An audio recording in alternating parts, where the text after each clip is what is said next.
بسم اللہ الرحمن الرحیم۔ سورہ القیامہ میں اللہ کہتے ہیں لا تحرک بہ لسانک لتعجل بہ ان علینا جمعہ وقرآنہ فاذا قرأناہ فاتبع قرآنہ۔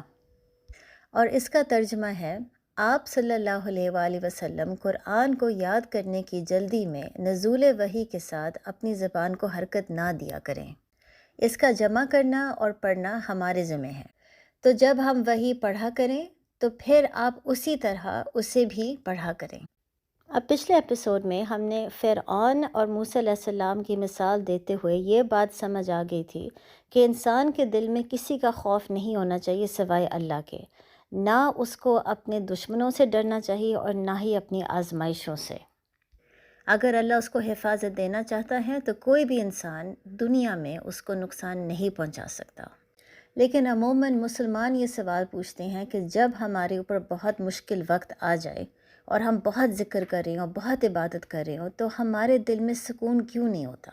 ہم پھر بھی اپنی آزمائشوں سے بہت ڈرتے ہیں، ہم پھر بھی بہت زیادہ اپنے دشمنوں سے گھبراتے ہیں، یا کبھی کبھی ایسے ہوتا ہے کہ اللہ ہمیں کسی آزمائش میں ڈالتے ہوئے ہم سے کوئی چیز چھین لیتا ہے اور پھر ہم بہت ذکر کرتے ہیں، بہت عبادت کرتے ہیں، لیکن ہمارا دل بے چین رہتا ہے۔ تو اتنا ذکر اور اتنا عبادت کرنے کے بعد ہمارے دل میں سکون کیوں نہیں آتا؟ اور ان تمام سوالوں کا جواب ان خوبصورت آیتوں میں ہے۔ شروع میں جب جبریل علیہ السلام وحی لے کر آتے تھے تو نبی محمد صلی اللہ علیہ وآلہ وسلم بہت تیزی میں اپنی زبان ہلاتے تھے، اس خوف میں، اس ڈر میں کہ میں وحی بھول نہ جاؤں، میں کوئی لفظ بھول نہ جاؤں، میں کوئی آیت بھول نہ جاؤں۔ تو جیسے جبریل علیہ السلام کوئی آیت پڑھنا شروع کرتے تھے، نبی صلی اللہ علیہ وآلہ وسلم بھی ساتھ ساتھ اسی وقت پڑھنا شروع ہو جاتے تھے۔ تو اس وقت اللہ نے سورہ القیامہ کی ان آیتوں کو نازل کیا تھا نبی صلی اللہ علیہ وآلہ وسلم کو بتانے کے لیے کہ یہ اللہ کی ذمہ ہے قرآن کو جمع کرنا، یہ اللہ کی ذمہ ہے کہ نبی محمد صلی اللہ علیہ وآلہ وسلم کوئی بھی آیت کو نہ بھولیں، کوئی بھی لفظ کو نہ بھولیں، اور آیتوں کو بھی اسی طریقے سے پڑھیں جس طریقے سے نازل ہوئی ہوں۔ تو اسی لیے اللہ ان کو ان آیتوں میں سمجھا رہے ہیں کہ جب جبریل علیہ السلام پوری آیت پڑھ لیں، اس کے بعد آپ بھی اس کو اسی طریقے سے پڑھنا شروع کریں۔ لیکن ہم اس میں یہ سوال پوچھ سکتے ہیں کہ اگر نبی صلی اللہ علیہ وآلہ وسلم اس وقت جبریل علیہ السلام کے ساتھ ساتھ جلدی میں وہ آیت پڑھ رہے ہوتے تھے تو اس میں حرج کیا ہے؟ سورہ القیامہ کی ان آیتوں کو نازل کرنے کی دو وجوہات تھیں۔ سب سے پہلے اللہ نبی صلی اللہ علیہ وآلہ وسلم کو یہ تسلی دینا چاہ رہے تھے کہ آپ کوئی آیت نہیں بھولیں گے، آپ کوئی لفظ بھی نہیں بھولیں گے، کیونکہ یہ اللہ کی ذمہ ہے۔ لیکن اس کے علاوہ جو زیادہ اہم بات ہے وہ نبی صلی اللہ علیہ وآلہ وسلم کو یہ بات سمجھا رہے تھے کہ جب جبریل علیہ السلام آیت کو پڑھ رہے ہوں تو غور سے سنیں۔ اگر آپ اس وقت جلدی میں اپنی زبان کو ہلائیں گے یا ان آیتوں کو یاد کرنے کی کوشش کریں گے تو پھر آپ غور سے سن نہیں سکتے کہ اللہ اس وقت کیا چیز نازل کر رہے ہیں، اللہ کا پیغام کیا ہے۔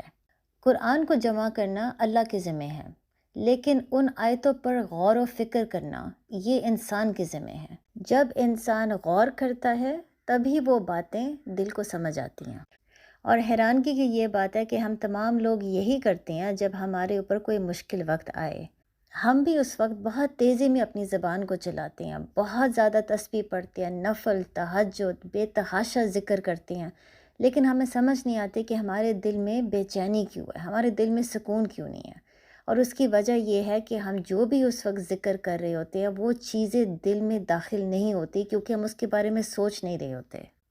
اس وقت ہماری نماز، ہماری تہجد ایک ایکسرسائز بن جاتی ہے۔ ہم کھڑے ہوتے ہیں، پھر سجدے میں جاتے ہیں، پھر دوبارہ کھڑے ہو جاتے ہیں، ہمیں یہ نہیں سمجھ آ رہی کہ ہم اس وقت کیا بول رہے ہیں۔ مثلاً اگر آپ بہت پریشان ہیں اور آپ اللہ کا ذکر کرنا شروع کرتے ہیں اور آپ پڑھتے ہیں سبحان اللہ و بحمدہ سبحان اللہ العظیم، آپ کو یہ پتہ ہونا چاہیے کہ آپ بول کیا رہے ہیں، بجائے اس کے کہ آپ اس وقت اپنی زبان کو تیز ہلائیں اور 600 دفعہ سے پڑھیں۔ اس سے بہتر یہ ہے کہ آپ اپنے آپ کو یاد کروائیں کہ اس حمد کی اہمیت کیا ہے۔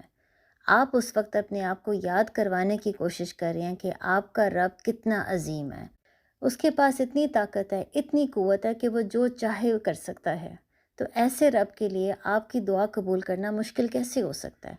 اللہ کے لیے آپ کی دعا قبول کرنا بہت آسان ہے، اور اگر وہ ابھی تک آپ کی دعا قبول نہیں کرے تو اس میں بھی کوئی خیر ہے۔ تو یاد رکھیں کہ کئی دفعہ جب ہم ذکر کرتے ہیں یا قرآن پڑھتے ہیں تو ہمارا دل پھر بھی بے چین رہتا ہے، کیونکہ ہم ان الفاظ پر غور نہیں کریں، اور غور نہ کرنے کی وجہ سے وہ الفاظ ہمارے دل میں جذب نہیں ہو سکتے۔ لیکن آخر میں ہم یہ بھی سوال پوچھ سکتے ہیں کہ پھر ہم غور کیوں نہیں کرتے؟ ہم اللہ کے پیغام کو سمجھنے کی کوشش کیوں نہیں کرتے؟ اور اس سوال کا جواب بہت آسان ہے۔ جب انسان ضد میں آ جائے کہ اللہ جو چیز میں آپ سے مانگ رہا ہوں مجھے اسی وقت وہ چیز چاہیے، جو آزمائش میرے اوپر ہے میں چاہتا ہوں یہ آزمائش آپ اسی وقت ختم کر دیں، جب انسان ضد میں آ جائے تب وہ غور و فکر کبھی نہیں کرتا، تب وہ یہ کبھی نہیں سوچتا کہ اللہ مجھے اپنے پیغام میں کیا سمجھانے کی کوشش کر رہے ہیں، اور بجائے اس کے کہ اس کا دل نرم ہو جائے اور اس کے دل میں سکون آ جائے، اس کا دل مزید سخت اور مزید بے چین ہونا شروع ہو جاتا ہے۔ تو اس لیے اگلی دفعہ جب آپ ذکر کریں یا کسی قسم کا عبادت کریں، ہمیشہ سوچیں کہ آپ کیا الفاظ بول رہے ہیں۔ سوچیں گے، غور و فکر کریں گے، تبھی وہ الفاظ آپ کے دل میں جذب ہوں گے، تبھی آپ کے دل کو سکون ملے گا، اور اسی طریقے سے توکل اور صبر بھی انسان کے اندر آ جاتا ہے۔ السلام علیکم۔